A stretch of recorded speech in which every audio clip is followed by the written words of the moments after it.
Hola, soy el profesor Antonio Martín Garre y hoy vamos a estudiar el paradigma funcional.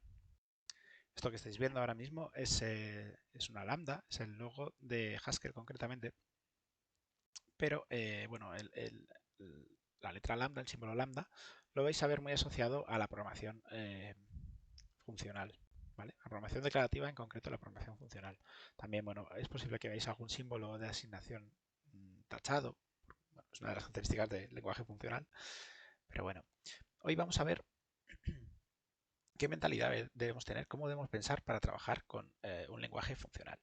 Como sabéis, los lenguajes eh, funcionales más conocidos, bueno, son Haskell, Hope, Lisp, ¿vale? Son lenguajes puramente funcionales. Y luego, sabéis que muchos lenguajes, la mayoría de lenguajes modernos, todos han incorporado el paradigma funcional, sintaxis funcional, en su juego de instrucciones. ¿Vale? Vamos a ver por qué. ¿Qué tiene de atractivo esto para que todos los lenguajes Java, C Sharp, todos, eh, lenguajes ahorita objetos, etcétera, hayan incorporado este paradigma? Vale, vamos a empezar con un método muy sencillo, sería sumar. En este caso estoy utilizando Haskell, estoy utilizando un intérprete online, ¿vale? En este caso sería GHCI, bueno, porque por comodidad. Y lenguaje Haskell, podría utilizar Lisp, podría utilizar Hope, puede utilizar Python, puede utilizar diferentes lenguajes, pero bueno, voy a utilizar uno puro, Haskell, para que entendáis, ¿no?, cuál debe ser el razonamiento que debemos llevar a cabo para trabajar con un lenguaje funcional. En primer lugar, eh, declaro una función que se llama sumar. ¿Vale? En la primera parte del código, lo que hago es poner la declaración de tipos. ¿Vale?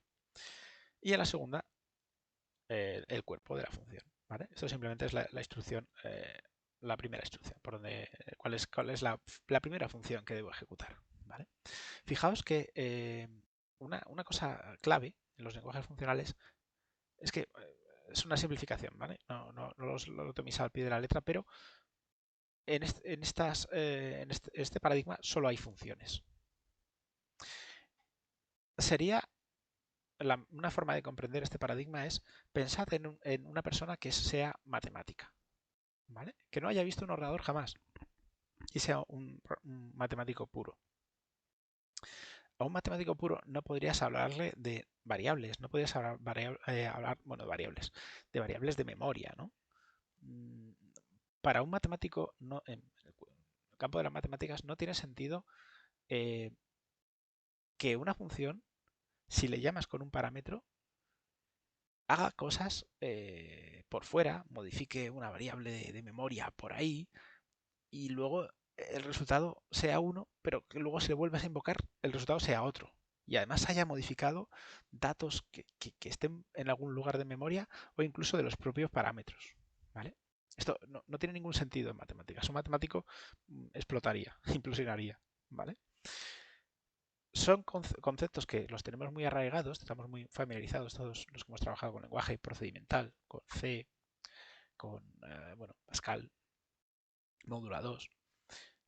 Los tenemos muy arraigados y para nosotros es normal crear una función, le llamamos función, pero realmente pues podríamos llamarle mejor rutina, ¿no? Que toma unos parámetros, luego hace cosas y devuelve un resultado, ¿no? Esas cosas pues puede ser modificar, bueno, declarar variables, tener variables globales, modificar algo por ahí. Bueno, eh, en, en este tipo de lenguajes, en programación funcional, no existe nada de eso. Ni siquiera existen estructuras tan útiles como son un for, un while, ¿vale? Digo, no existen. Luego veremos que no es de todo cierto, pero tenemos que pensar, inicialmente vamos a pensar que no existen.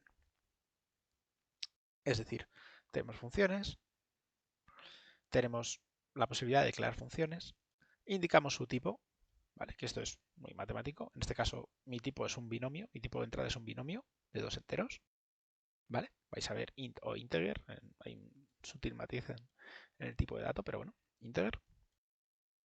Y devolvemos otro integer. Tomamos un binomio, devolvemos un valor. un entero. Este sería una primera línea de declaración de tipos. Voy a declarar una función que se llama sumar, toma un binomio y devuelve un entero. Y aquí declaramos el cuerpo. Y ojo, primera cosa importante. Aquí lo que estamos diciendo es, hacemos un match, ¿vale? De lo que le vamos a pasar realmente, que en este caso estamos invocándole 2,4, a esto de aquí, ¿vale? Él dice 2. Me está pasando un 2. Debe ser la X. Y es de pointer. Vale, entonces toma X6 y devuelve X más Y. ¿Vale? Os fijáis, ¿no? Toma un binomio y devuelve el resultado. Si la vamos a ejecutar, pues nos devuelve el resultado de sumar 2 más 4. ¿Vale? Como veis, esto es muy sencillo y no difiere demasiado de lo que ya conocemos. ¿Por qué no difiere demasiado de lo que ya conocemos? Pues porque lo que ya conocemos, la sintaxis o el paradigma procedimental, tiene también una dosis importante de matemáticas. Tiene incorporado, o sea, su lógica incorpora mucha funcionalidad de las matemáticas. ¿Vale? Pero vamos a ver otros ejemplos que van a diferir un poquito más de esto. Bueno, esto es un ejemplo también parecido, es la misma operación, solo que con otro tipo de sintaxis. Lo que estoy diciendo es, lo que tomo no es un binomio, sino tomo un entero. Si le doy un entero, me devuelve una función que toma un entero y devuelve un entero. ¿Vale? Entonces, lo que hace es, cojo este 2, le paso el 4, cojo el 4 y lo suma. ¿Vale? Esto es interesante realmente para saber cómo trabaja esto, porque si yo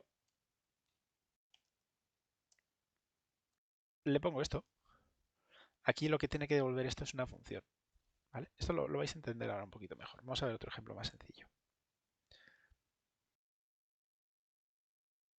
Bueno, este es un ejemplo de realmente de sintaxis, de cómo se parece esto cómo se parece a las matemáticas, ¿no? De nuevo, el máximo de 3. Si yo le paso el máximo de 3, 2, 7, 4, él va a inferir que estos valores son el 2, el 7 y el 4, ¿vale? Va a hacer un map y dice, mira, me encaja con esto que has definido aquí. Y lo que le vas diciendo es, si mayor que j y mayor que k, entonces y. Si no, si j mayor que k, entonces j. Y en otro caso, k, ¿vale? Esto nos debería devolvernos el 7, ¿vale? Hasta ahora no parece demasiado diferente a lo que ya conocemos. Vale, aquí vamos a ver, bueno, un primer concepto muy importante, que es el de recursividad. Como hemos dicho, no tenemos for, no tenemos bucle for. ¿Cómo podemos hacer para iterar? ¿De qué manera iterar? No tenemos ninguna función que nos permita iterar. Bueno, por ejemplo, vamos a intentar calcular el factorial de 5.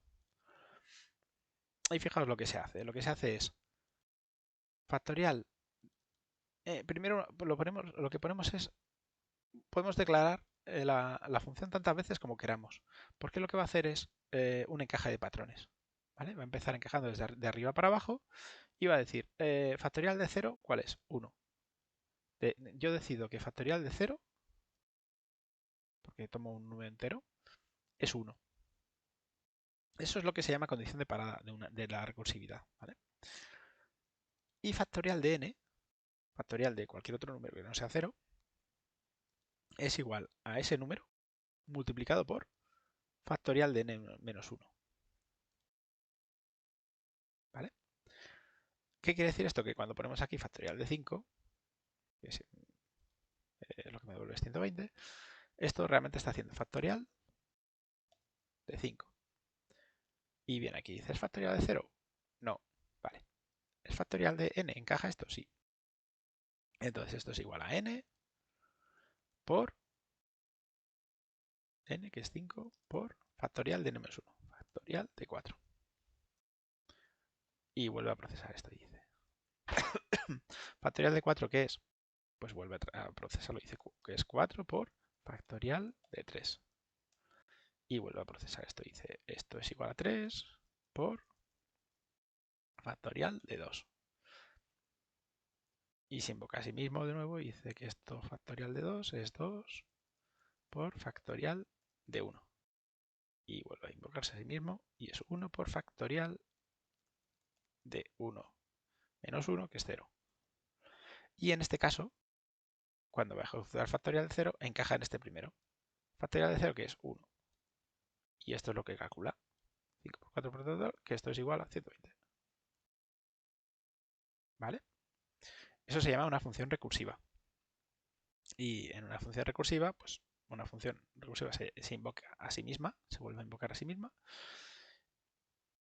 Y por eso es importante que haya una condición de parada. Hay algo que diga hasta aquí, ya, para, porque si no, pues entraríamos en un bucle infinito y esto acabaría con la memoria de la pila. ¿Vale? Es la manera de que tiene el paradigma funcional de recorrer recorrer una lista o invocarse n veces. ¿Vale? Ejecutar, procesar algo que se deba procesar n veces. Vale.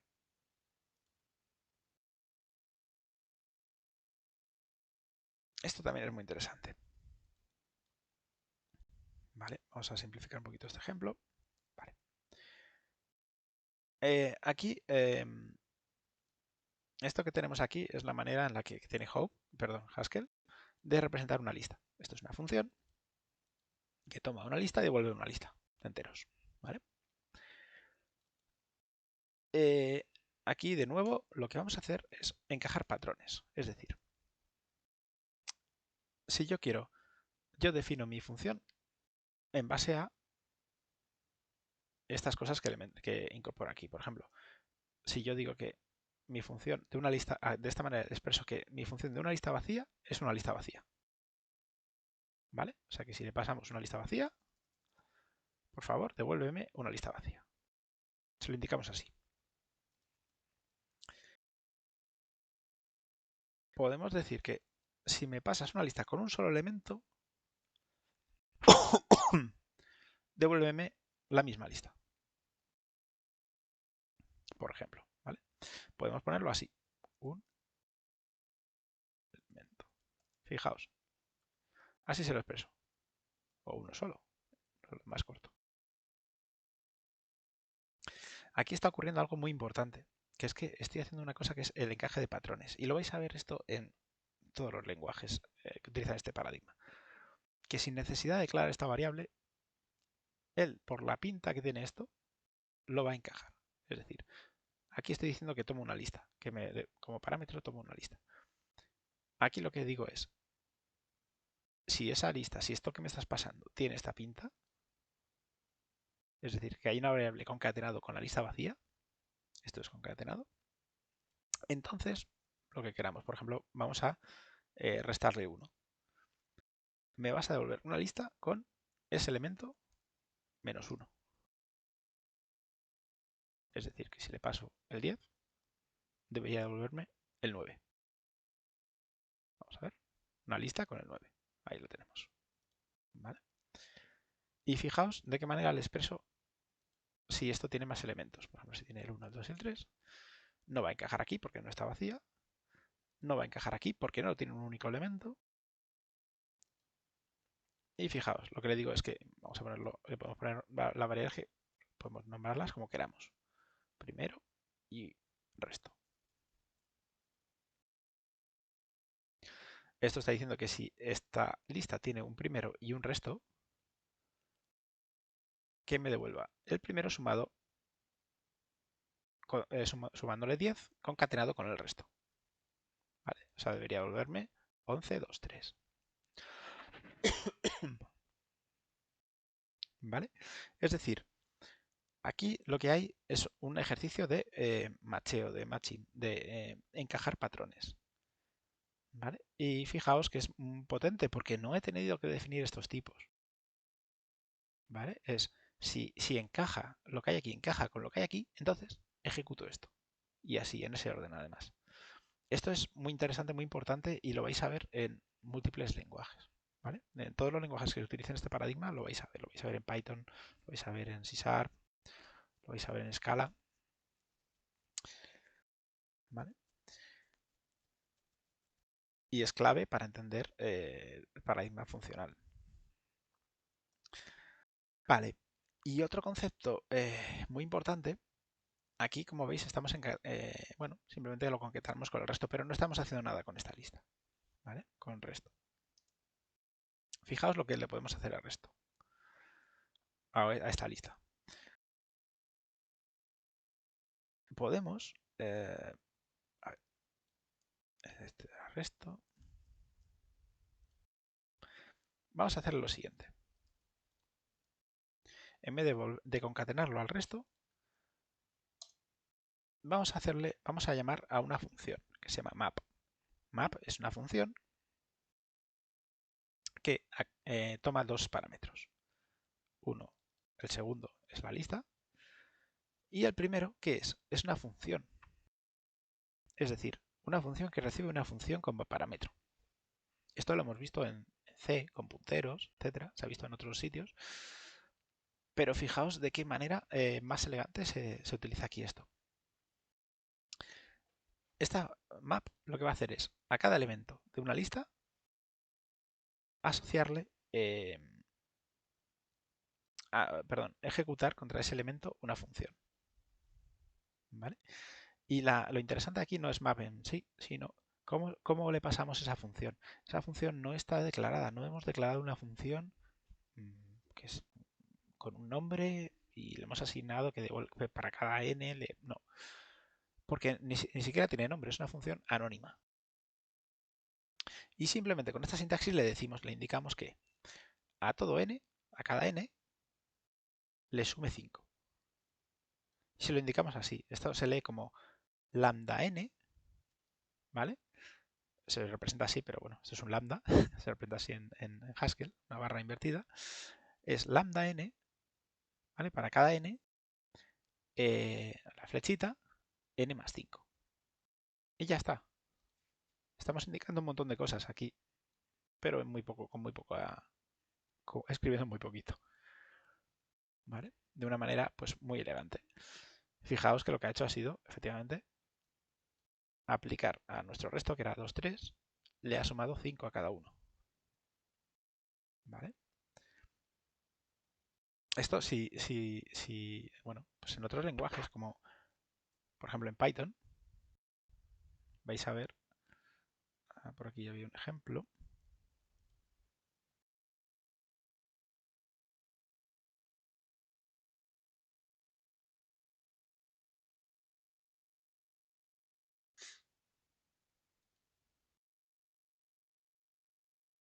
¿Vale? Aquí tenéis un ejemplo. En Python se utiliza la palabra lambda. Se dice lambda para cada, o aquí por ejemplo, se usa muchísimo. Lambda line.split. Para cada línea, sepárame la línea por espacios. En escala, fijaos que no se utiliza la palabra lambda, simplemente se pone line y flechita con igual y el angulito, line split. Y en Java, bueno, en Java vais a ver que la sintaxis siempre es un poquito más fea, pero bueno, se utiliza una flecha también parecida. S, flechita, split, etc. ¿Vale? En Lisp pues es algo parecido. ¿Vale? Es una manera de declarar una función de manera anónima y con una sintaxis muy comprimida, muy cómoda. ¿Vale?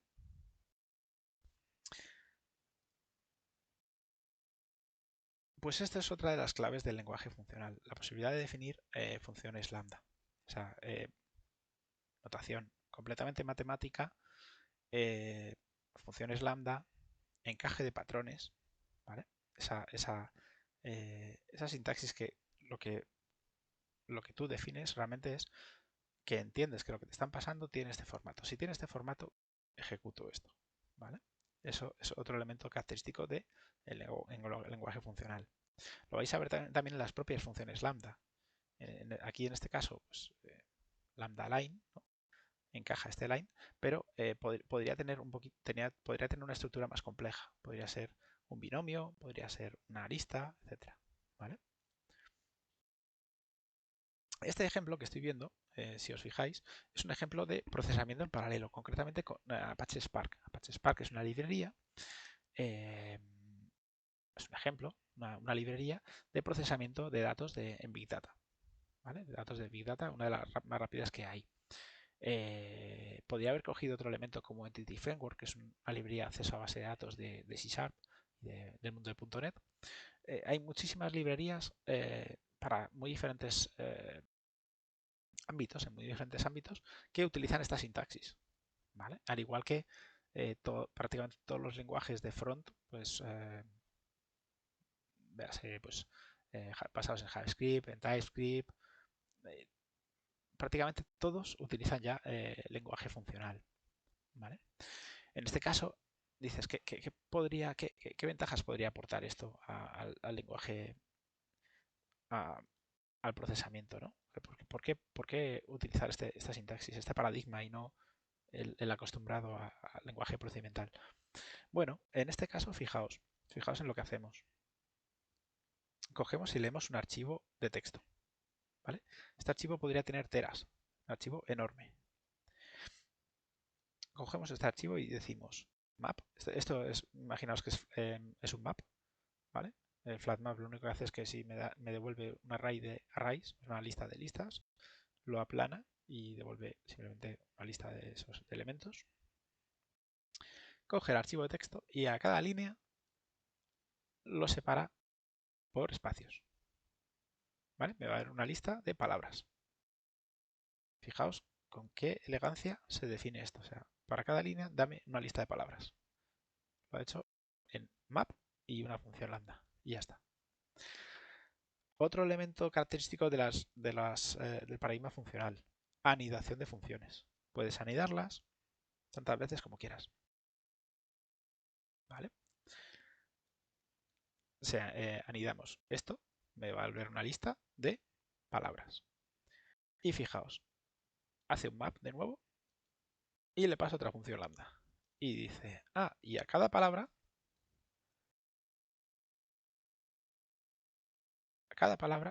devuélveme, que esto sería como sustituyeme cada palabra por un binomio que sea la palabra y un 1. Es decir, para cada palabra va a poner palabra un 1. En vez de tener una lista de palabras, vamos a tener una lista de palabras que además nos acompañe un 1 cada una. ¿Vale? Como veis, prácticamente la diferencia entre Python, Scala y Java es muy pequeña. ¿Vale? Una vez dominado este paradigma, dominamos casi todos los lenguajes asociados.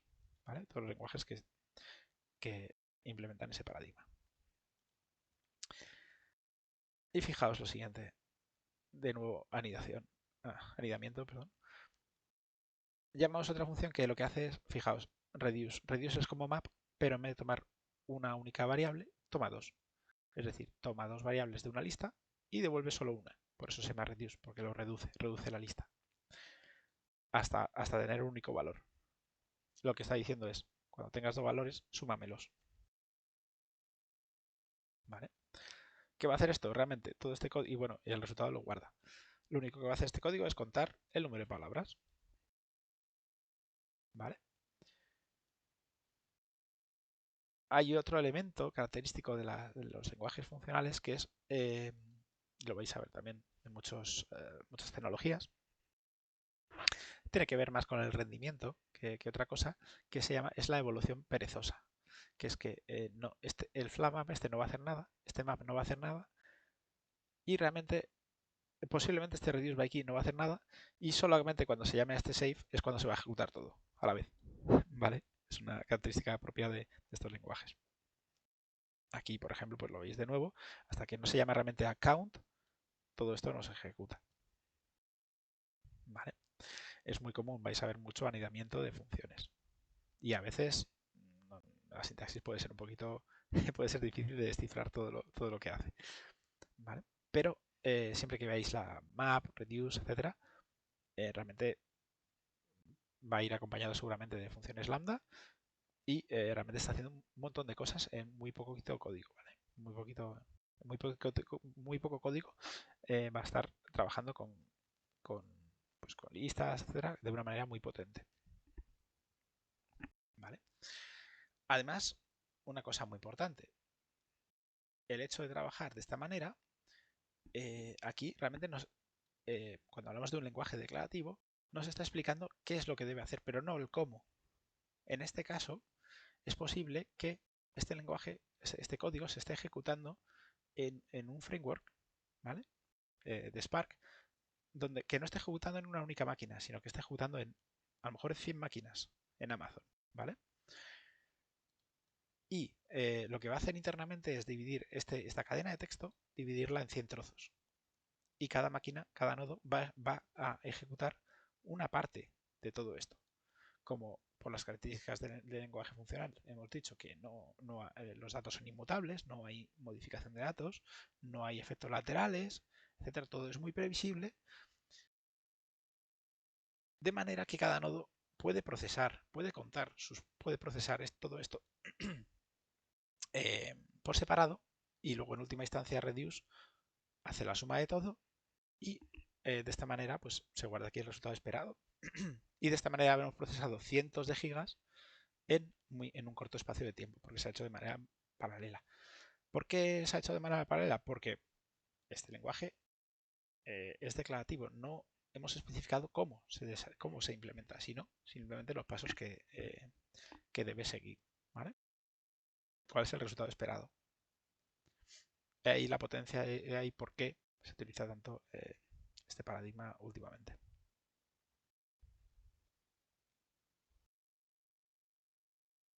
¿Vale? Es solo un ejemplo.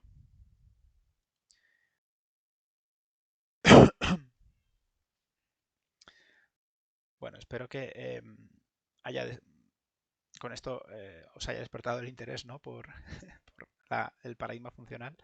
Y bueno, decir que realmente tanto Haskell como Lisp, ya veremos, pues contienen una librería potente de funciones ya predefinidas eh, para trabajar pues con cadenas, para devolver cuál es con listas, cuál es el primero, cuál es el n elemento de una lista, como hemos visto para concatenar, bueno, pues librería matemáticas, entrada, salida, bueno, las propias de un lenguaje, ¿vale? Cada lenguaje, evidentemente, pues va a tener una sintaxis un poquito diferente, eso no lo podemos evitar y vamos a tener que recurrir, pues como todos, a Google, ¿no? Y a Stack Overflow para ver cuál es, hombre, lo ideal es al manual de referencia del lenguaje para ver cuál es la sintaxis concreta en cada caso, ¿vale? Y puede que, bueno, pues, utilizamos un nuevo lenguaje funcional, pues nos cueste un poquito adaptarnos a la nueva sintaxis, pero una vez conocido y, digamos, hayamos entendido cuál es la forma de pensar que debemos llevar a cabo cuando nos enfrentamos a un paradigma funcional, pues no nos debería costar demasiado adaptarnos a un nuevo lenguaje. Pues esto es todo. Espero que os haya gustado y os animo a practicar. Un saludo.